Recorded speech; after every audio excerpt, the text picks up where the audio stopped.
Hi, I'm Crystal. And I'm Emily. We are counselors in the Counseling Services Department. We are here to listen and talk with students about any emotional concerns they have. It is our responsibility to aid these students in making changes that will help them to feel better. As Crystal mentioned, we talk with students about many kinds of concerns. These can be things like feeling homesick or being nervous about life in the United States. We can also help with feelings of depression or anxiety. Remember, no matter what you are experiencing, we are here to help you find healthy ways to feel better. I'm Molly, and I'm the campus advocate. My job is a little different. I provide emotional support and help people with legal and medical issues.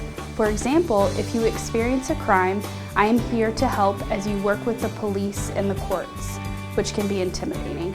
Sometimes people don't want to report what's happened, and that's okay too. You can make an appointment to see us, or you can come during our drop-in hours on Wednesdays and visit with us right away.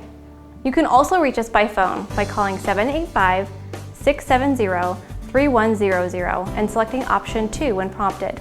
We are available at any time, 24 hours a day and 7 days a week. If you choose to speak with a counselor by phone, you can speak with someone in English or in over 200 languages. We hope your time at Washburn is fun-filled and happy. School can be stressful, and we care about you. We will do our best to help you with your mental health needs and to ensure that you have the best possible experience while you are here. We will be excited to see you on campus. Welcome to Washburn.